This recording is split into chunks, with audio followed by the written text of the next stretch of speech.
roundtable from them, heard them talk about control of the world. And I want to say emphatically to every person out there in your listening audience, there positively is a group of people on the face of the earth who control the world. Indeed. Now, stand by right there, Lindsay, please. A great place to pause. We'll take our break and come right back with Pastor Lindsay Williams. Okay, let's get back to Lindsay Williams and get his take on the oil disaster in the Gulf. Go ahead, Lindsay. Let's consider, first of all, what they were trying to do in the Gulf of Mexico. In order to do that, let me go back to what Russia did when they drilled the Kola SG-3 wells and went down to 40,230 feet depth. This is the deepest that any oil rig well had ever been drilled in the history of mankind. Right. They found massive amounts of crude oil. Russia today has become one of the leading sources of crude oil on the face of the earth. It not only provided Russia with the crude oil necessary, but it caused the rewriting of the textbooks on crude oil. First of all, crude oil is not a fossil fuel. Russia proved this when they went down there. They went down to a depth where it was a total impossibility for there to have been any decayed matter that would cause such a thing. And what they found was massive. Oil of the immensity that no human being has ever even dreamed of before. Yep. And they found that the oil at that depth is seeping up into many of the fields at a much shallower level, such as Prudhoe Bay and other places. By the way, they said many years ago when I was there that Prudhoe Bay would have a life expectancy of 20 years, and here we've gone by 35 years, and they're still drilling, and they have all the oil they could possibly want. Mm-hmm. Those fields are replenishing themselves, and what Russia found out was that oil is not a fossil fuel, and that it is being created by some chemical process down in the heart of the earth, and they're not quite sure what it is because the only thing they have is a well going down there. They can't actually see what the chemical process is, but it is replenishing itself in such a manner that it is likewise seeping up into the upper fields, replenishing them. Well, when Russia did this, I'm quite sure that the biggest oil company on the face of the earth, now you do realize, of course, that BP is the largest oil firm in the world, and I'm quite sure that they wanted to find a place where they could do the same thing that the Russians had done, and it's my belief that that's what they were attempting to do, and they found the right spot. Of course, naturally, they picked the spot they wanted, mm-hmm. but it required them to drill in 5,000 feet of water. This, of course, made the rig very vulnerable. And then they went down from there 30,000 feet into the earth. Now, they basically were trying to do the same thing that the Russians had done and hit that massive amount of oil that was down there somewhere in the depths, and they did.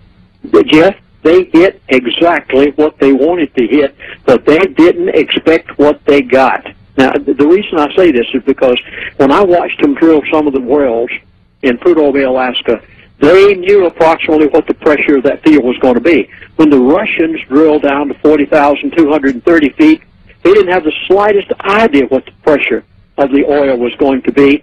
And when BP drilled in the Gulf of Mexico to that 30,000 feet, they didn't have the slightest idea what the pressure was going to be of the pool that they hit. They had an idea from what the Russians had done of approximately what it would be, but oh my goodness, they hit something that was so catastrophic compared to what the Russians had hit that it literally blew all of the safety valves, all of the modern day technology, everything that they had developed and thought that they had it in hand, it literally blew it out.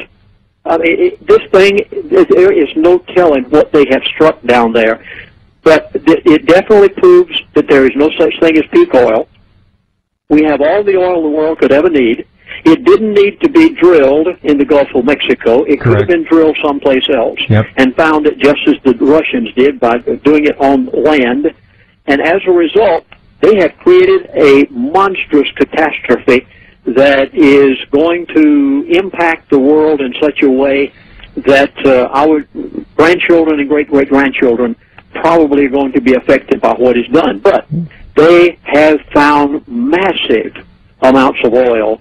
And a slant drilling operation from an adjacent and now stationary floating rig is not about to shut this down, in my view. There's too much pressure. They've opened up Pandora's box. I don't think they can siphon it off. Do you? Yeah, I think you're exactly right. They've opened up Pandora's box, and this could be so large that, barring a nuclear blast, I personally don't think they'll close this thing off.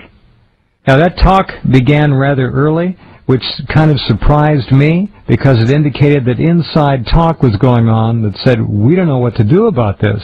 And they began to go to the nuclear option early. I mean, for that to appear in the media was very telling, as far as I'm concerned. Now, if they do put a low-level nuke or a tactical nuke or a shaped nuclear charge down there, they run the risk of rupturing the containment, which is the geology above that oil dome, however big it is, and it could be half the world.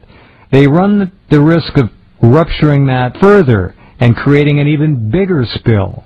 So I'm not sure that that's a smart move to do. I don't think they know what to do. From what I'm gathering from the people that I'm talking with, they have not the slightest idea, because they've never had anything like this before. This has never happened before. The Russians undoubtedly hit at their 40,230-foot core SG3 wells. They must have hit a reasonable pressure. And I think BP was probably expecting approximately the same amount of pressure that the Russians had gotten. And they got something so much bigger than what Russia ever hit as far as pressure on the field is concerned, that it literally did something that has never happened before. We need to remember also that the Russians did not have to deal with methane hydrate, that frozen form of gas sitting all over the bottom of the ocean.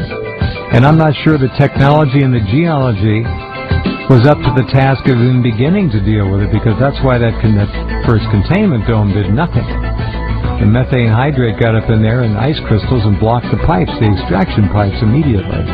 So this is a real issue, and I don't think it's going to be turned away anytime soon. I agree with Lindsay. And the potential could be anything. Okay, we're back talking with Lindsay Williams. Pastor Williams, it is obvious when one looks at that video of the overflight, there is nothing that can be done to contain this oil. Zero. Those boats might as well be back anchored at harbor somewhere. Nothing. And this slant drilling is going to have to go on now. That'll take 2 to 3 months. And what are they going to do? The pressure is unprecedented. One well is not going to be able to drain that pressure off. I don't see it. Just don't see it. I think they're into something that they had no business getting into. I think we've gone too far this time. It's kind of like the first atomic bomb. You begin the nuclear age, and where do you stop it? Well, we see where we've stopped it, and we haven't. So we've got something that has the potential. Now, there are a lot of people out there saying, and they tend to gravitate immediately to the worst of the worst of the worst, but this does have the potential to pollute the world's oceans, unless it stops. And if they put a small tactical nuke down there, and it fractures the opening, and it's getting bigger all the time just because of friction. If it fractures that opening, what are they going to do then? The answer? Nothing. And maybe the answer right now is nothing. Maybe there's nothing they can do. I don't know. I think in time somebody will figure something out, but it may be just a halfway measure. It may turn out to be only marginally effective. This is an monumentally stupid thing to do. I think we've really stepped across the line this time. Well, now let's go to the truth. Sometimes the truth is the most absurd thing there is. But let's just go to the truth. We didn't need that oil in the first place. Thank you. Now, keep in mind what BP is. BP is not an American oil company. BP is British Petroleum.